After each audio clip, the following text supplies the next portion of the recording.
And we are going to look at this group, teleostomi, and then the second part of this lecture is on amphibians. So these are some good examples of teleostomous fish. These are clownfish, right? And they are found within the sea anemone here. And they're named because their mouth, as you can see in both of these images, are as far forward as possible. So it's called the terminal mouth. Remember, in sharks, the mouth would have been way down here ventrally on the bottom of, or ventral surface of the head. So this is our kind of our phylogeny here. So here's chondrichthyes. I talked about them as our outgroup here. Those were sharks, right? They're our outgroup to teleostomi. So here are teleostomi, or terminal mouth fish. And this extinct group, Acanthodii, belong here. And then these are the living groups that go across here. Notice tetrapods are the most derived group in this particular line of fishes, if you will. And then we got two smaller taxa underneath the teleostomi, which include Actinopterygii and Sarcopterygii. Most species of vertebrates are found within Actinopterygii. So about 50% of vertebrates are in that group. So this is the most successful group of vertebrate, which makes a lot of sense because the planet is covered in water, right? Mostly water, not land. There are two major groups within Actinopterygians, which are called paleonosoforms and Neopterygii. And again, about 95% of Actinopterygians are in the Neopterygii group, which means new or derived fish. So here's a wolfio here, one of the more derived bony fish, and a really odd sunfish that you see as a big pelagic fish. So these are the most common fish alive today, and they're the most successful group, as I mentioned. So let's talk real quickly about acanthodians. So acanthodians means spiny form. Acantho is spine. And this up here is a fossil of an acanthodian. You can see the spines that stuck off of the body. Here are 3 drawings from your text. You can see the spines that stick off of it. These spines shoot off all over the place. And most of them on most of the acanthodians are dorsally located. Many were really, really small, about minnow size. But there are some larger ones that got quite large, several meters. They have vertebrae, but also still a prominent notochord when you look at the fossils. Now, these drawings don't show that, but there would be a vertebrae or blocks of either cartilage or bone that go down there, and then the notochord is still in the middle. They have reduced dermal bone that are formed into scales, right? And that's really what bony fish have. Is they have dermal bone still, but they're in the form of scales, and they've lost a lot of the bulkiness, heaviness of that bone, and the scales are quite flexible. So there's still some bone tissue in those, but they're very thin and flexible and allow the fish, these fish to move much better, the teleostomans. They have some of these acanthodians have characteristics of both chondrichthyans and osteichthyans. Some have claspers, for example, as you can see here. Some have heterocircular tails, and they do have gill coverings that are very common to what we're going to see in the rest of teleostomids, or the rest of bony fish. And so they kind of usually are found in between, if you will, the chondrichthyans and the bony fish. Their basic jaw structure, and many of them, is still pretty ventrally located and very similar to sharks. But their gill covers and their gill flaps, particularly the branchiostegal rays that make up or support the gills, are very bony fish-like. So here again are some pictures of these guys. You can really see the large spines that come off of them that typically are very well preserved in the fossils. So here's a picture of the eye here and the mouth. You can see these really beautiful spines that come off and form the pectoral fin spines, and their pelvic fin spines that are associated with them, and often dorsal spines that come off of them. Okay, so osteichthyes. Oste means bone, ichthyes means fish. So these are the bony fish. Most of the bony fish have a true endoskeleton that's almost entirely bone. Most of them have swim bladders, which they can fill with air from the bloodstream, and it helps them maintain buoyancy, much like a BCD does, a buoyancy control device with a scuba diver. And so you can maintain neutral buoyancy in the water. This is really, really evolutionarily efficient and environmentally sound because the organisms can waste very little energy maintaining their depth, right? Which is much different than sharks, which have to swim all the time. So here are a couple of my favorite marine species of osteichthyons. These are angelfish, and so this is a juvenile French angel, and this is a juvenile queen angelfish. And this shows a picture of a fish called a look-down that shows you an X-ray, so that you can see the ossified skeleton. So we got real bone tissue here. There are a few groups within the osteichthyons that have regressed back to cartilaginous skeletons and are quite large and have a very many of the same features that sharks do today. We'll talk about those groups, and they're in the paleogneissiform group. Okay, so some commonalities, some synapomorphies, if you will, right, to bony fish. They have swim bladders. Most of the swim bladders in the derived teleostomi, the neopterygians, are two balloons, if you will, two sacs, and they can blow those up, and they take up a large percentage of the perineal cavity there, the body cavity. There are a bunch of different tail types that you find within the bony fish. So you can have heterocircular tails in some of the more primitive groups of bony fish. You can have protocircular, which means they come to a point. That's what proto-point. Homocircular tail, which is typically the most common type, where both lobes are the same size. And then you even have divisceral tails, which have lobes of the same size that end in a tassel, divisceral tassel-tailed.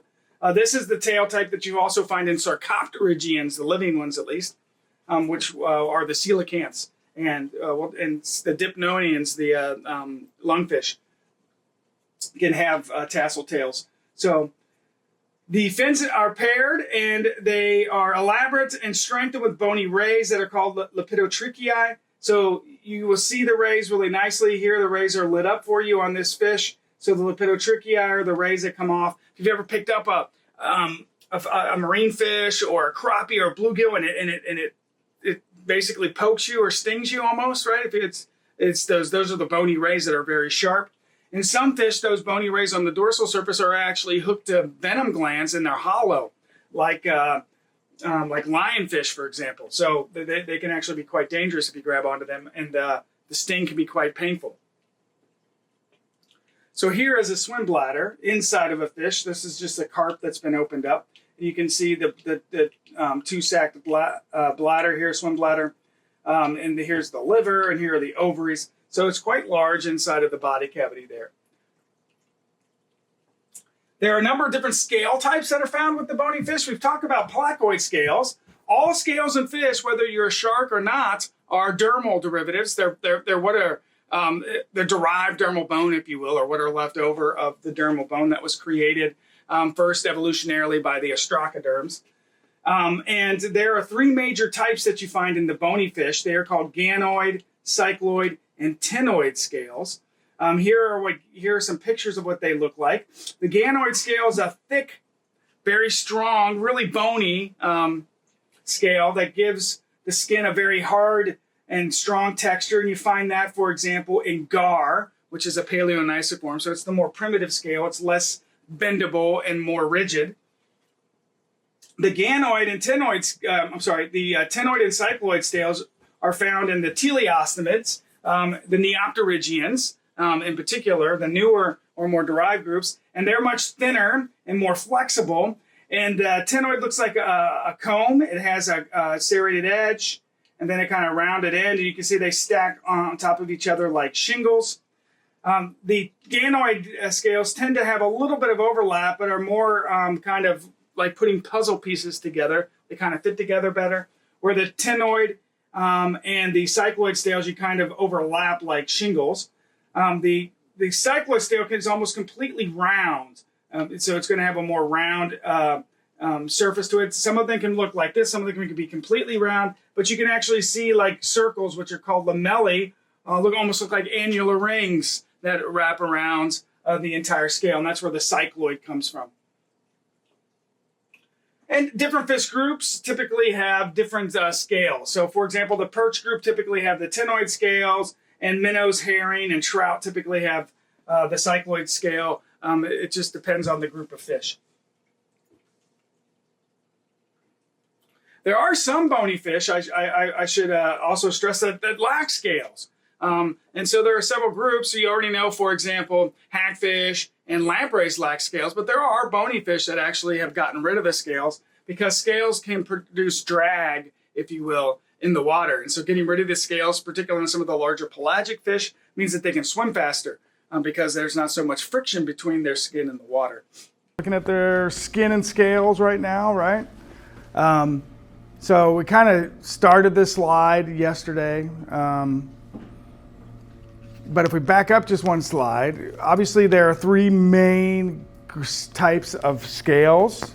And when I say main, that just means that the majority of fish have one of these types, right? So you got ctenoid, cycloid, and then you got ganoid. Ganoid scales are considered primitive scales, right? They're old school scales.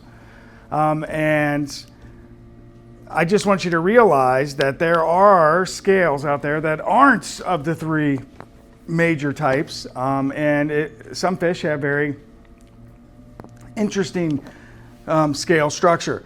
So these are kind of look like cycloid scales, but they're more bumpy and take on kind of a different morphology. But no matter the scale, whether it's ganoid, ctenoid, cycloid, or some specialized scale, they are found under the epidermis. And so they are dermal derivatives, and they're kind of developed similar to what dermal bone does, what we call osteoderm, right, in the structoderms and placoderms. And so this is a sagittal section through fish skin. And up here, this layer right here on top is the epidermis. And then these are the scales that are running kind of obliquely to the surface of the skin. And they are embedded in the dermis itself. And then this is a fatty layer underneath. So this is it looks like adipose tissue, right? Like on your lab practical yesterday, adipose tissue, right? So these scales are interesting. So they are very thin, particularly if they're a ctenoid and cycloid scale, and they're very flexible. Now, if you've ever caught a fish, has anybody ever caught fish? Yeah. They are kind of slimy, right? And they smell. Oh my gosh, my kids catch fish all the time, and I think Jack hugs each one because when he comes in, he smells like a bass. But you know, they produce a lot of mucus on their skin, but he also comes home with like scales and skin on him because the epidermis actually is folded up underneath the scale. So it's actually tucked underneath, and it appears that the scales are actually on the surface when you're playing with the fish, right? Because if you rake them or you try to, you scratch their skin, you actually will scratch and pull up the scale and the epidermis, right, and pull it out of the dermis. So the skin is pretty thin as far as skin compared to terrestrial organisms. Their collagen underneath their scales is very organized and tightly wound into what we called plies. Do you remember that from the lab handouts? Which are just very organized collagen bundles that prevent the skin from wrinkling in water. Because if the skin wrinkles when the fish is moving, that's going to produce drag. Okay, and that if you produce drag, then they don't swim as effectively. So when you go to dissect your sharks next week, you're going to be, a little annoyed until you get the hang of taking the skin off, because the skin is stitched into the dermis, and when you pull it off, it looks like spider webs coming off of it. And these are these plies, I should say bundles of collagen that are tightly woven to the surface of the underlying muscle, so that the shark skin doesn't wrinkle when the animal's alive. Now, when it's fixed, it's going to look wrinkly because you've kind of dehydrated, right, the shark itself. But they don't wrinkle very much in the water. So the skin is adhered very tightly, and it'll take a long time to get it off, as you'll see once you start dissection. Once we get past sharks, though, then we get into terrestrial organisms, and the skin comes off really easily, right? Because in air, we really don't care if we wrinkly. Yep. So do the scales not poke through like they do? No, they don't. They don't poke through. No, they have a better osmotic barrier. All right, so there's a little bit about scales. Now let's go through the groups, right? So Again, I keep updating this a little bit. I just updated it again because I caught 2 mistakes that I didn't catch as they've changed the taxonomy, right? Oh, it's got to keep up with it. All right, so if you remember, we're talking about this class here, Actinopterygia. Remember, there are 2 classes in the osteichthyans. There are Actinopterygians, which means ray-finned fish, and then there's Sarcopterygians, right, which are what we call fleshy-finned fish. So in this class, there are these 2 subclasses, all right, Chondrostei and Neopterygii, okay? Now, Chondrostei, I used to have down there was what they called Paleonysoforms, all right? But Paleonysoforms is an order, not a subclass. So when you look at this picture, the textbook used to call Paleonysoforms the major group, and the Chondrostei, the group that is living. But in reality, the Chondrostei are now considered a subclass, and that means cartilaginous one. And the living representatives are cartilaginous as far as their skeleton goes. All of the Paleonysoforms are considered extinct now, right? So they don't put any living species in that group. So within the Chondrostei subclass, there are kind of, for you guys, 3 orders. The first one are the Paleonysoforms. They're extinct. We're not even going to talk about any of those. Then the other 2 are on the next slide, right, which includes sturgeon and beachers. And then the Neopterygians obviously are a much bigger group, right? And so you can see the Neopterygii here include most of the living bony fish. And there are 2 major kind of groups within the Neopterygians. They are Teleostei and Holostei, which are considered infraclasses. All right, so they're considered infraclasses. So that when you see the EI, right, EI, those are infraclasses within these 2 subclasses. As far as the Neopterygians, we're going to look at a couple groups. They're just too many fish, right? And I don't want to make you want to, beat me up. I don't want all you ladies to beat me up if I make you learn too many names. So this is one of the first pictures I ever took underwater. It's a cool picture. And those right there are French grunts. That is in the Keys off the coast of Key Largo. So I used to have a really nice underwater camera that I eventually sold a long time ago. It was a film camera. It's actually film. So back in the day. This is a sturgeon. This is not my image. It's from an aquarium. It's an aquarium picture. So let's start with these guys, the Chondrostei, and we'll talk about them first. So subclass Chondrostei, there are kind of 3 orders that we've mentioned. Many of the extinct forms had what we call ganoid scales. Ganoid means shiny. I mean, that's what the word kind of translates into. These are the thickest of the scale types, and almost all the Paleonysoforms are thought to have had not most of them are thought to have ganoid scales. And ganoid has a special type of kind of bony-like tissue called ganon. Ganon 1 here, or ganon. This is kind of like very enamel rich. So it's got some dentin and a really thick enamel, like teeth almost. And so it's very shiny, like your teeth are. You know how your teeth are kind of shiny white? These scales are kind of shiny white. They do have, I should say, this group, the living group at least, have very similar heads to the acanthodians. And so when you look at a sturgeon, here's a living sturgeon, it kind of looks like a shark, doesn't it? I mean, if you just look at it, it's kind of shaped like a shark, has a rostrum. Its mouth is way ventrally located like a shark, right? And then its whole skeleton's cartilaginous. And they have big plates in their skin, like the placoderms did. Not necessarily the scales that you see in other bony fish, but kind of a smooth skin with big plates that are cartilaginous. They're not bone as osteoderm is. And so they're interesting. Their rostrum is flat, really flat, and they have a bunch of sensory structures in here. And they also have these 2 long fleshy appendages that kind of stick off. that are very sensitive, and they use that to dig through the mud. They're mud grubbers. They eat whatever's in the mud, like worms and crustaceans and crabs and other animals that live in the muddy bottoms of rivers. They really like rivers. There are several different species of these guys, and we're going to talk about them next. So they're very chondrichthyon-like, really. So they've regressed in their evolution to be big, right? To be quite large. They have convergence of feeding styles. They're a bottom-dwelling feeder. So they feed on the bottom of freshwater lakes and rivers.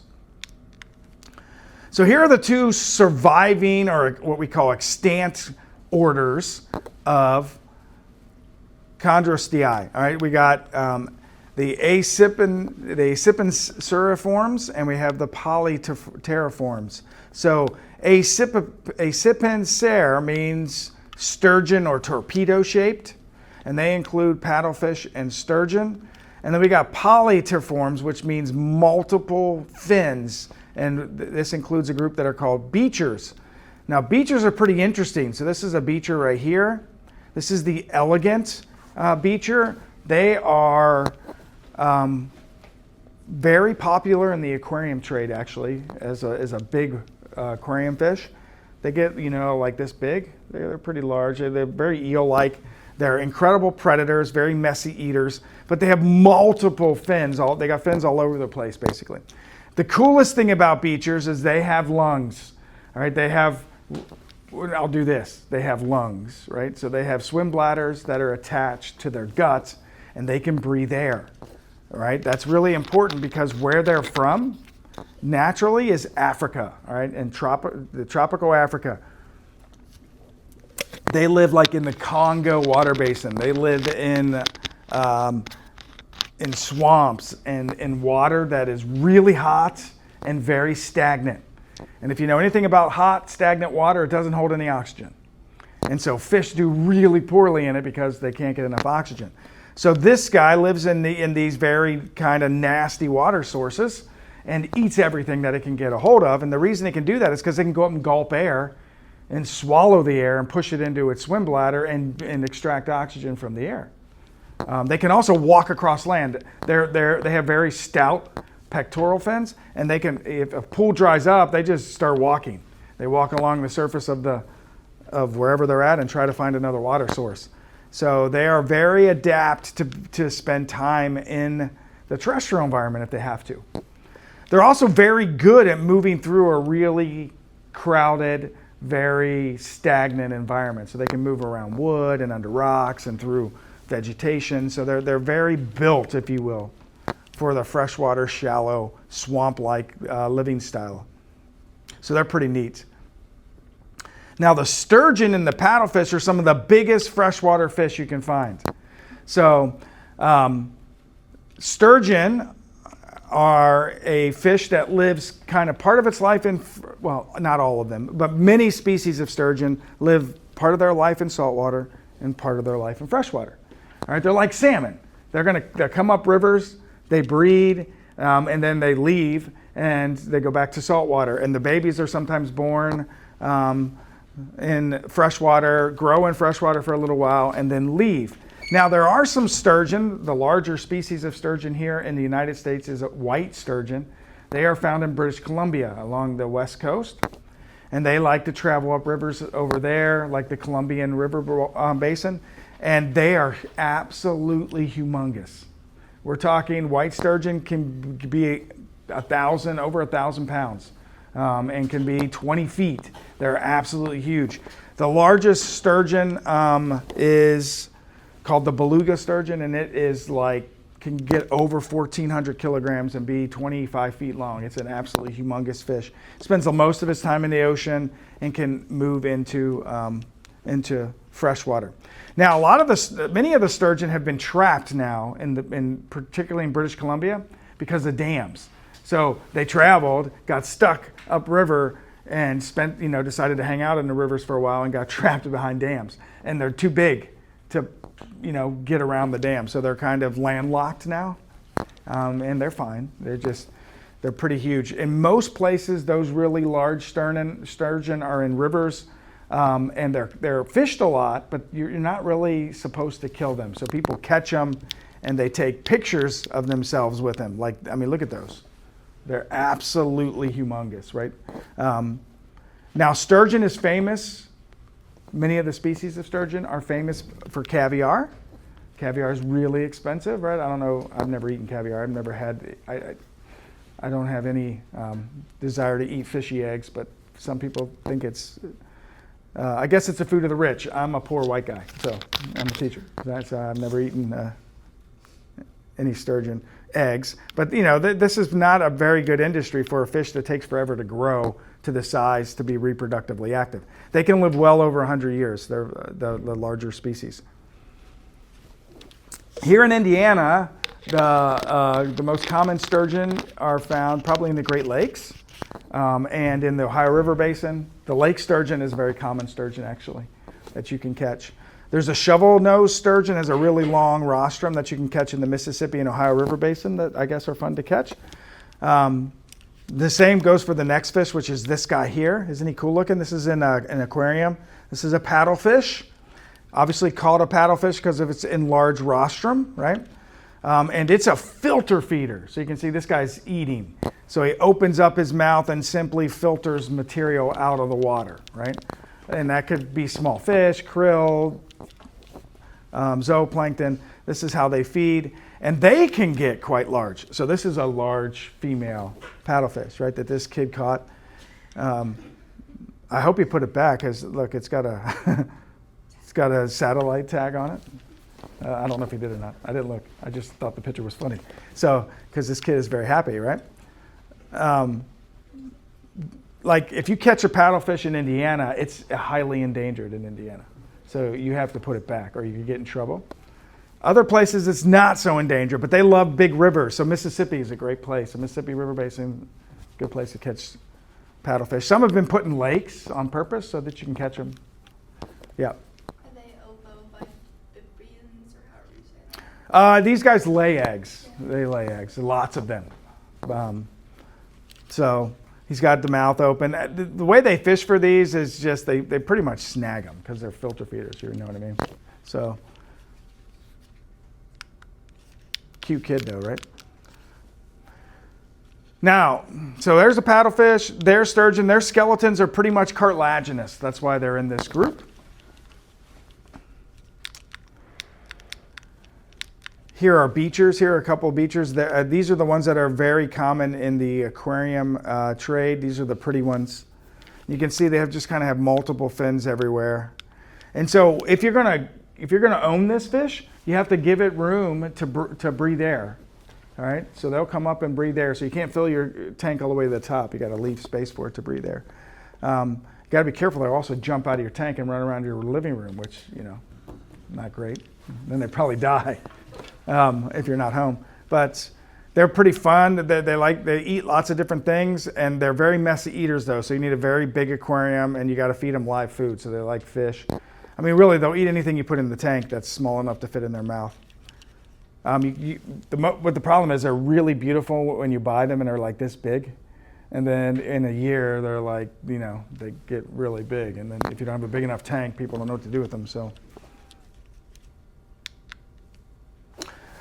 okay, the other large group here, right, the Neopterygii, they include most bony fish. So as I mentioned before, there are like 20,000 species of bony fish, right? Over 20,000 species. They make up half of all vertebrates. So they're the most diverse group in the world. So they're well over 25, 30,000 species. I have 20,000 here being conservative. And what's incredible about fish, particularly the bony fish, is if you just look at these pictures, and I just went out and got a whole bunch of pictures, right? Some of them I took, some of them I didn't take. Some of them I just went out and tried to find some of the oddest looking fish you can imagine. And they come in every kind of morphology, imaginable color, size. And they are what are called niche specialists. That's why they have all these very unique morphologies. So a lot of these you wouldn't even probably thought were fish. Like, look at this dude. I mean, what the heck? That doesn't even look like a fish, right? Or think of seahorses, right? Or look at this cute little dude, right, down here. I mean, so there are just incredible variety across the world as far as fish go. But if you look at the general characteristics of most bony fish, most of them have swim bladders, most of them have homocircular tails, and most of the ancestors of the Neopterygians rose during the Triassic period, which is the later period of the dinosaur reign, 225 million years ago. And then you are familiar with several of these groups, right? If you've fished before, or you eat fish, or you have brothers that fish, or fathers, right? So you got clubiomorphs. Clubiomorphs include herring and eels, right? And so if you've ever seen an eel, moray eel, or any type of the European eels, herring are eaten a lot, right? And also fed to other wildlife a lot. You got salmons, right? Like salmon and trout, whitefish, pike, and smelt are all in the salmonoid group. Perciforms are bass, perch, seahorses, halibut. And then the cyprinids are minnows, carp, and suckerfish. And then the siluroids are catfish, right? Which are fun to catch. So those are some of the major groups. I just picked major groups that you at least heard of before. So so at the Newport Aquarium, I used to do, as you mentioned, I used to do a lot of diving, right? And so we had an Amazon. They have an Amazon tank, and they used to have two incredible fish. The largest fish in the world is freshwater fish in the world, true like freshwater fish, is this guy right here, right? It's called the arapaima. And so they run about, I don't know, like maybe about that long, I guess, when the females, when they're big. The ones we had in the aquarium were like maybe about this large. And they belong to a group called ossoglossiforms. They have bony teeth on their tongues, like the lampreys. And they're ferocious eaters, and they're pretty endangered across a lot of the Amazonian basin. But people do fish for them. Now, natives can still bowfish those, and you can eat them. Now, when I took an Amazon trip, I went to the Amazon. I've been to the Amazon a couple times. The first time I went to the Amazon, I went to a herpetological meeting, and then I brought my wife, Sarah, over. I mean, we were just 2 years married, and we went up the Amazon River, which was something she had never thought about doing. 4 days, and went out in the middle of the jungle and lived on a boat for about a week. It was fantastic. There were no like modern sounds like cars and sirens, and it was killer. But they had to hunt for our food. They brought. I'm serious. They had a couple native guys who hunted our food, and mostly they bowfished. And one night they brought in this beautiful white fish, and these huge steaks. It was the best fish I've ever had. It's fantastic. And it was an arapaima that we ate. I'm like eating an endangered fish, right? Because he was allowed to hunt them. So, I know why they're endangered. Oh, they're really good. I mean, they're very, very good. Also, they have huge scale head plates, and the Amazonian tribes use those plates. They carve combs out of them. And they carve jewelry out of them, so they're really cool. I used to have some, but I lost them when I moved from my old university to this one. But we had these at the aquarium too, and one of the coolest things they can do is jump out of the water. And so when we were first getting into the water, they would like get scared at the surface, the babies, and they would jump like 10 feet out of the water. And some of them would land on the platform. And we had a couple die because of that. But they jump out of the water to knock things out of trees to eat them, which it's pretty amazing. And they can open their mouth. When it opens about 3 or 4 times wider than the width of their heads. So the big females, we would feed them fish, and it was like boom when they ate. It was really loud. And if you got your hand caught in their mouth, oh man, they had those little bony protrusions, bruise your hand. But they were fun to feed. And then there's this other Amazonian fish right here. It's kind of got a really interesting terminal mouth. It opens like this, like a trapdoor. This is called the arowana. Again, another fish that can jump out of the water incredibly.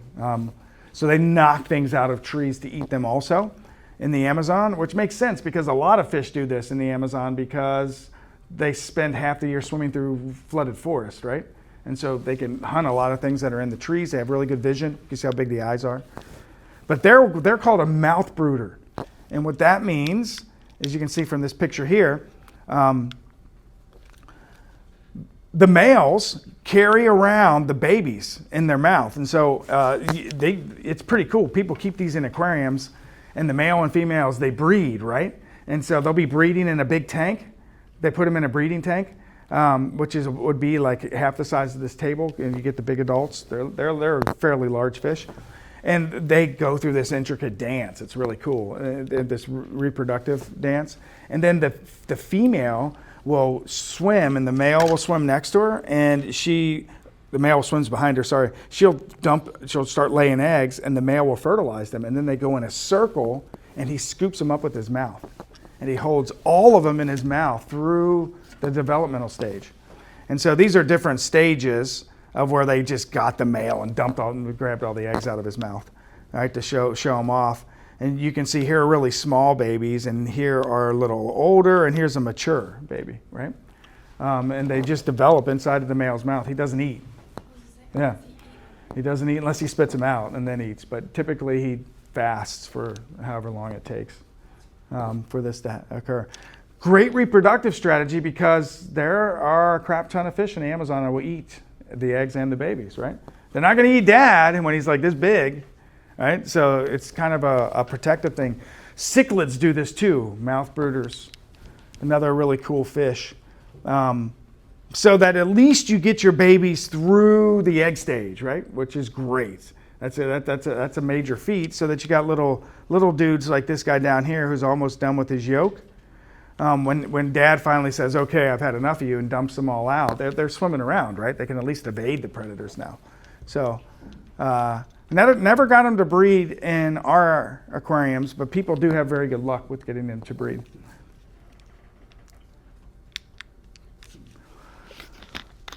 So just a couple cool fish that I've had some experience with. All right, success of actinopterygians.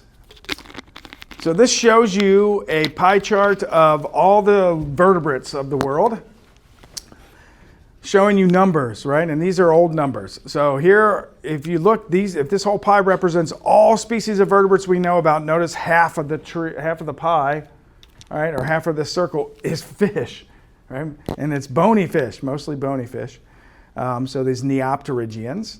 And then you got like mammals over here, and notice the next big group is birds. Why are birds so successful?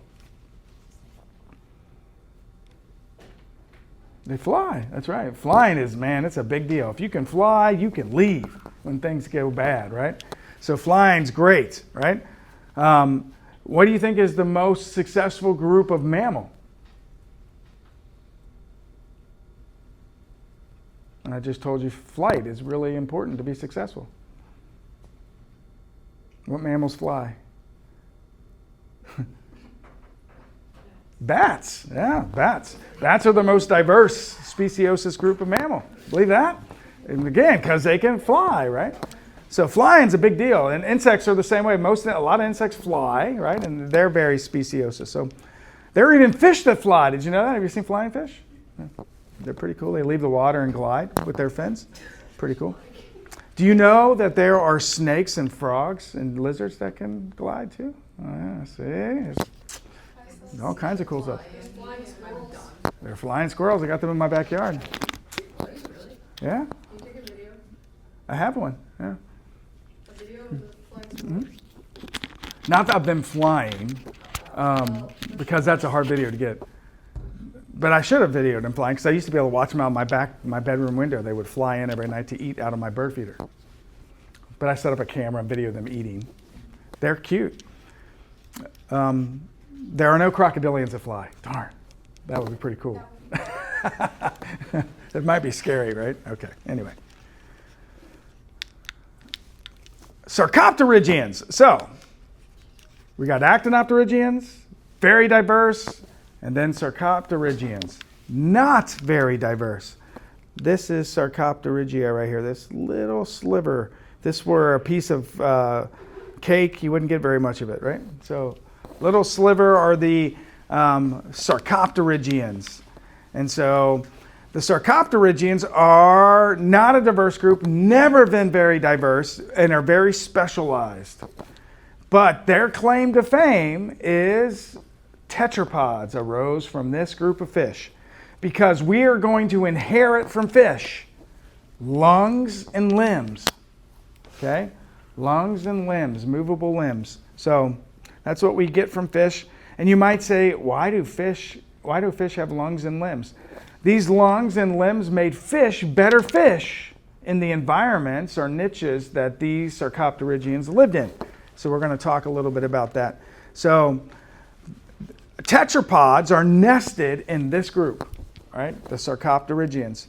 So the living Sarcopterygians, there are two groups, and they're classically divided into these two groups.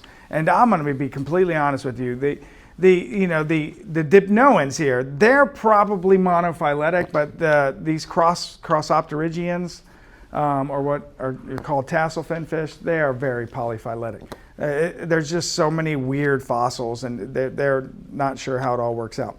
But both these groups are not considered sister taxon to each other in a monophyletic way, but they're just grouped together because they do have these really interesting fins. Their pectoral and pelvic fins are like your limbs. They have a ball and socket joint, and they can move their fins like this. You don't see fish doing this, right? Now, fins, they can raise and lower their fins, but they can't, move them around in a circle. If you watch a lungfish or you watch a coelacanth, they can, right? And their limbs move very interestingly. So they have what are called fleshy fins. They actually have muscle and bone in their fins. So remember, I told you ray fin fish have these rays that stick up, and then you stretch skin over them. That's all that the fin is. With these guys, they have, flesh. They have muscle, some fat, some connective tissue, and then true bone in their pectoral and pelvic fins. So they are historically called choanonychthes, which means internal nares or internal nasal holes. Remember in your skulls you had external nares and internal nares? So these are fish that have internal nares, or they have a complete upper palate. And the internal nostrils are called choanae, right? And that's how they communicate between the mouth and the olfactory sac or the olfactory epithelium. And this would allow them to gulp air and also feed at the same time, right? And so a lot of the Sarcopterygians that are now extinct could breathe air pretty well. So, matter of fact, they probably breathed air enough that they could drown, and that's really weird if you're a fish that can drown. Lungfish can drown, and it's really weird. If you want to keep lungfish, they have to be able to breathe air, because it'll make a lot of sense when we get to gills. They have lost some of their gill arches, and so they have fewer gills than a normal fish because we use part of that circulation to connect the heart to the lungs, all right, as we'll see. And then we inherit that from these fish. So these are kind of the characteristics of Sarcopterygians. They have endochondral skeletons. They have a specialized scale called cosmin, all right? So they have cosmoid scales. Why didn't I make you learn that one? Because it's very rare. Matter of fact, if you have a cosmoid scale, it's worth a lot of money, right? Yep. Is this where we get like dolphins and whales? And that's like No, it's a different group. Yeah, they were terrestrial. Yeah. And I can show you that we have a really good fossil record for dolphins and whales, actually. So the ancestors of dolphins and whales were completely terrestrial, ran around in the terrestrial environment. Their gills are supported with an operculum. So this is a word that you want to know. Operculum is gill cover. It covers the gills. They have swim bladders. They have double circulation. So this is the first time we've used that word, double circulation. All fish have single circulation, and we're going to learn this again when we get to the circulatory system. But what this means is single circulation means that the heart, the gills, and all the blood vessels are in the same circuit. right? So they have single circulation because everybody's in the same circuit. Double circulation means you have two separate loops of blood vessels. You have a loop that feeds the body, and then you have a loop that feeds the lungs. All right, so you got two circuits running off of the heart instead of one circuit, and that's why they're called double circulation. And this picture up here is really interesting. So you see this is Africa. There are fishermen who go out into the ocean and use long lines to try to catch these sarcopterygians.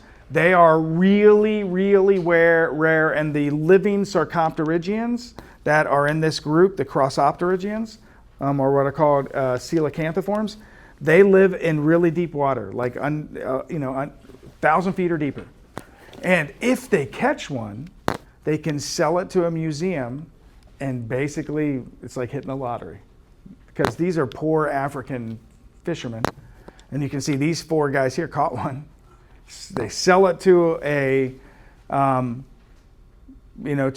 to a museum for several $100,000, and they never have to fish again. But it's, catching them is really rare. There are only 7 species of crossopterygian alive today, and they are quite rare and hard to catch.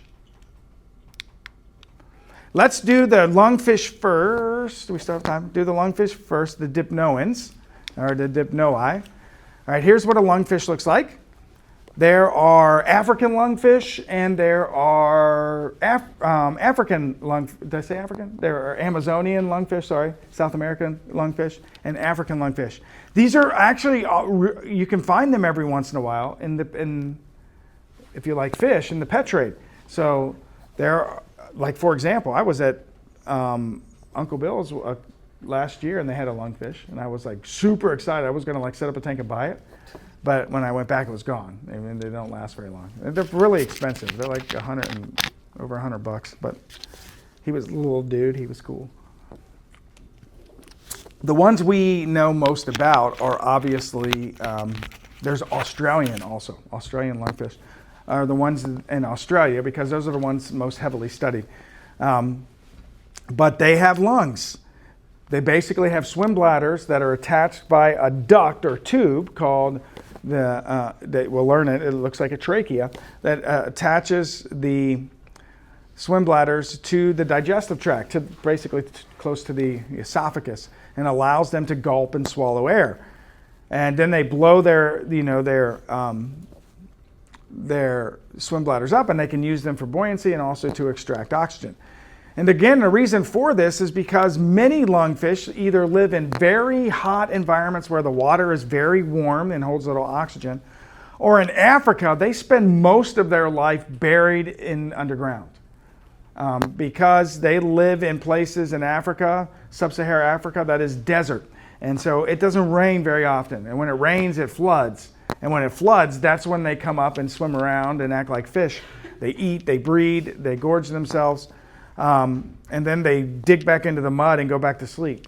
So they live a really boring life. They spend years sometimes in hibernation in a cocoon of mucus, several feet under the ground in a very dried lake bed until it floods.